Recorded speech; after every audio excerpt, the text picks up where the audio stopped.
Hey guys, welcome back to my channel. So in today's video we're going to be reviewing this palette right here, the Subculture palette. This palette just recently came out and it just got in the mail today, so I decided to sit down and review this palette for you guys. There's been a lot of mixed reviews on this palette, more bad than good. But I always like to try things out for myself. You guys already know that. Even if something isn't good for someone else, it might just work for you. So I always advise you to go ahead and try the product out yourself. And if it doesn't work for you, then you can always end up returning it. So I am going to do a review on this palette and also basically show you guys how it works on the eyes while I'm applying it and all that good stuff. I'm going for a very bold look today. And I have this picture in my head of how it's going to look, so let's hope that this palette actually works out for me and that it does look how I want it to look. So first of all, you get the cardboard that comes in the palette inside. Well, it's like the outside of the palette, normal cardboard that shows you how the palette would look like inside, obviously. Then this is what the palette looks like in the outside. It is very, very pretty, very similar to the Modern Renaissance palette. The pink, like velvety kind of like feel to it. Very, very nice and very pretty and elegant and classy. Love that there's not a lot of things going on here. And I feel like this one won't be getting dirty as much as the Modern Renaissance because it is a darker color.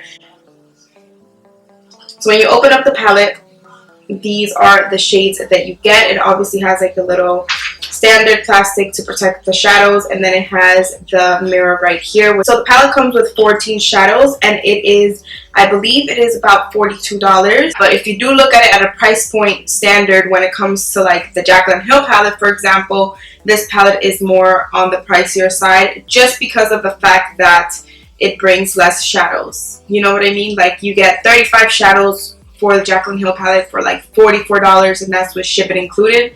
And then for this one is $42, free shipping, but you only get 12 shadows. So that's a little thing that I just wanted to throw out there. You know what I mean? Just in case you guys, need to know that. Alright, so the next thing I will move on to is the color scheme. It looks really, really nice, but I feel like some of the shades don't pair well together, like how they're placed.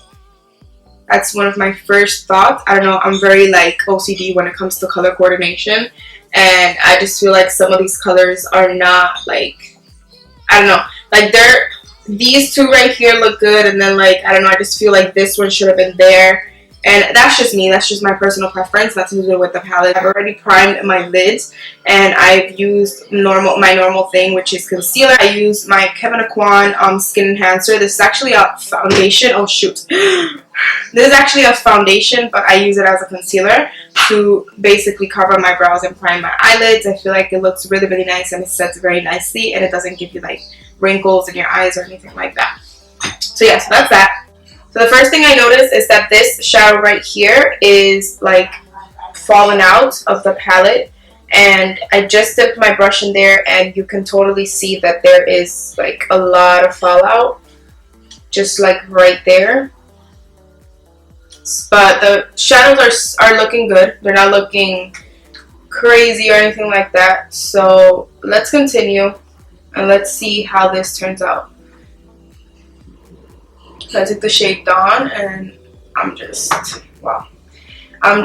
blending that out. This is a Morphe M513 brush, and I'm lightly blending that in.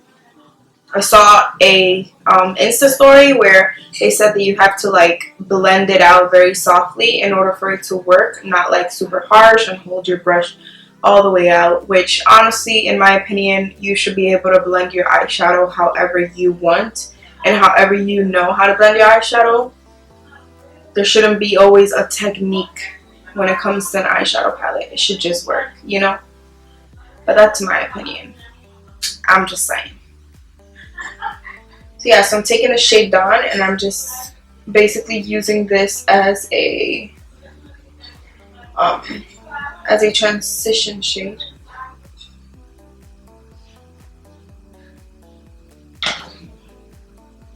I'm gonna get a close-up mirror because like I need to see what's going on. For some reason up right here I know you guys can't probably see that, or maybe you can, but it picked up a little bit more like a darker of a color, like it's becoming darker here in the outer corners, and I'm still using the same shade, which is so weird, but nothing crazy. Like, I feel like I'm gonna go with some dark shadow over it anyway, so it's not gonna be crazy. So I'm gonna be taking the shade Edge now. It's this bright yellow right here. Push me to the edge, all my friends are dead. Push me to the edge, all my friends are dead. Okay, let me stop. So same brush, and I'm taking the shade Edge. And this does not look yellow at all. This looks more like a brown. Okay, so I took Edge, and I mean, it looks okay. Okay, that's looking yellow. It's looking like a pukey yellow. Like, you know that shade Pukey from the Jaclyn Hill palette? It's looking like that. It's turning up. So let's just see. I'm just building that color up, and I just don't understand why it's getting like dark over here. I don't know if you guys can see that, but I can see that. And that bothers me a little bit. So we're just gonna keep on going. I mean, the shadows are very blendable. They're just a little bit, like, they have a lot of fallout. That's one thing. Once you dip your brush in there, like, it goes like a lot of fallout comes out. I mean, the shadows are pigmented. I do have to say that. But we're gonna try and get a look out of this today. Let's see. Let's see how it works. Well, the shadow is no longer yellow. It turned literally into like a brown kind of like color. It's definitely not yellow anymore. So it didn't stick to its true color, which is like a bright pukey yellow. But maybe that's what they were going for. Who knows? I don't know. Yeah. I mean, it doesn't look bad. Like, compared to other people's reviews, I feel like this is looking pretty good right now and very, very blended. Or maybe it's just me. I don't know. Like I said, right here in the outer corner, I do notice that it's a little bit darker than it should be. I was really, really scared for this palette because obviously the reviews out there were just horrendous, but I'm actually liking it right now. I'm not gonna say I love it. I'm liking it. But this really bothers me right here, that you can see like it's creating like a brown kind of like line right there. Only on this side though, for some reason. Maybe I applied the shadow too hard there. But on this eye right here, I don't know if you guys can see that. Let me see if I get closer to the camera. Like, there's a brown line right there. As opposed to this eye, it looks blended, and here is like a brown line. But we're just going to keep on going. I'm going to actually try and finish this. So I'm going to move in with the shade Destiny, which is this shade right here that matches with my background. It's like an army green. I'm going in with Destiny. Again, a lot of fallout. But I'm going to apply that to the outer corner. It doesn't look bad after you blend it out.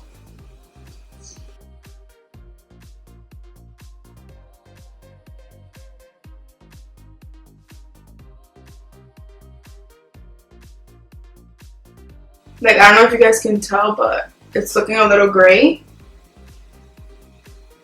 I mean, you can still see the green peeking through. Alright, let's just keep on blending and see where this takes us. This is how I feel about this palette right now. I don't know how I feel about it. Like, I like it, but then, like, I'm not sure if I like it. And that's how I feel about this palette right now. Please don't stick to that part right there. Please don't blend out. It's not looking horrible, but it's not looking great, if you know what I mean. I hope that makes sense. Now I'm going to go in with the shade Untamed, which is this one right here. And I'm taking that on the Morphe M513, which is a way bigger brush, and I'm just, you know, doing the same steps.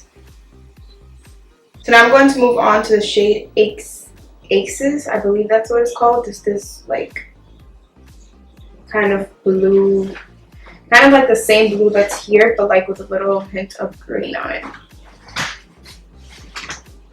Now I'm applying that to the outer corner and inner corner of the eye.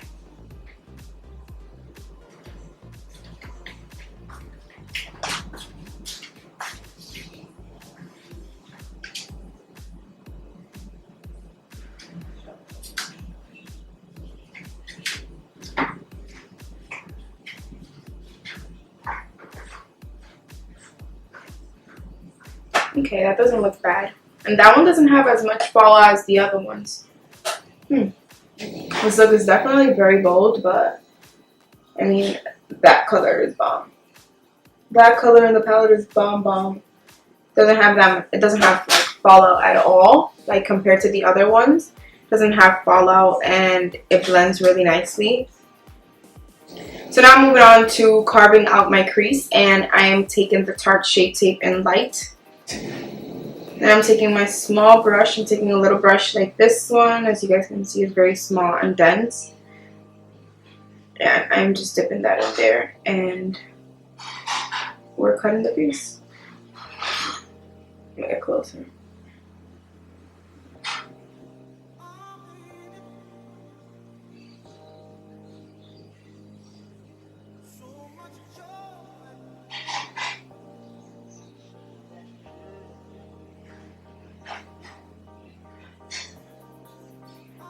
Today we're doing something very different. I'm cutting the crease, like, instead of doing it that way, I'm going like a circle kind of.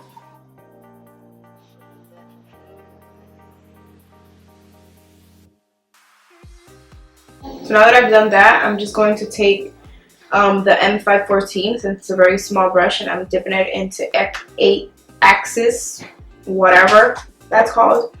And then I'm just doing the same thing, outer corner, middle of the crease, and inner corner to deepen that up. Taking the Sigma E40 brush, and I'm just using that to blend any harsh edges out. And kind of like blend that concealer out there too.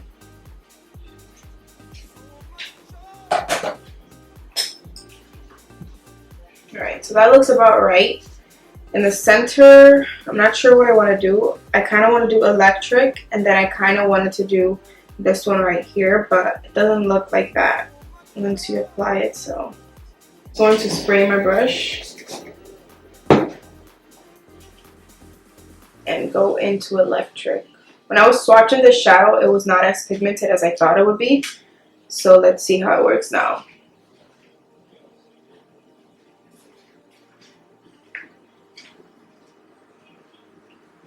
I feel like Anaconda right now. Like, these shades make me look like Anaconda.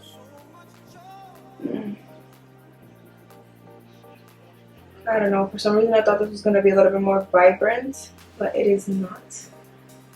I think we're going to have to maybe not. Change of plans. Alright, so that looks alright. This one doesn't have as much fallout either.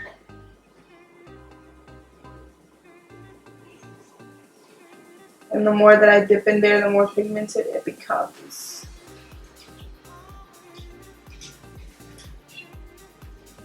Okay. It's not that bad. So now moving on to how I feel about the palette. I actually really like the palette. I'm not going to say I hate it and that I love it, but I actually really like the palette. At least the colors that I was using worked very well and performed very well on me. The only colors that I had a little bit of trouble with was with the lighter shades. The lighter shades, using it as a transition color, they were building up nicely at first, and then out of nowhere they just started turning a different color that they weren't. Basically, the lighter colors in the palette are not true to color. And what I mean by true to color is that they look a certain color in the palette and they transform into something else once you start blending that shadow in your eyes, which is something very, very weird. I've never seen something like that before, unless it's like a dual chrome shadow where you like swatch it and it looks like you can see like the 3D colors in there. But I've never seen that before with a matte shadow. So that is very, very interesting. I'm not sure if that's what they were going for. If they were going for a matte shadow that transforms into something else or looks different in the light, like it happens when you create like a dual chrome shadow. Not that I've created my own shadows, you know what I mean. But what I mean by that is maybe they were going for that and they don't let nobody know. But you know what I mean? They should have let us know if they were actually going for that. Maybe then we would understand why the shadows look a certain color in the palette and turn into something else when you apply them. I honestly think that they do blend very well. They are very blendable shadows, but not buildable. Those are two different things. Being blendable and being buildable are two separate different categories. And I just feel like the shadows are very blendable, but they're not buildable. So that's all I have to say about the Subculture palette from Anastasia Beverly Hills. Let me know in the comments down below if you own the palette, what the palette has done to you, if you like it, if you don't like it, how you feel about it. Just let me know in the comments down below. I'll be answering back to everyone. I really hope you guys enjoyed this video. This video was actually really fun to film. So yeah, that's all I have to say. Don't forget to subscribe if you haven't done so already. Give this video a big thumbs up if you did like this review. And don't forget to hit the bell button next to the subscribe button so that way you get notified every time that I upload a new video. Bye!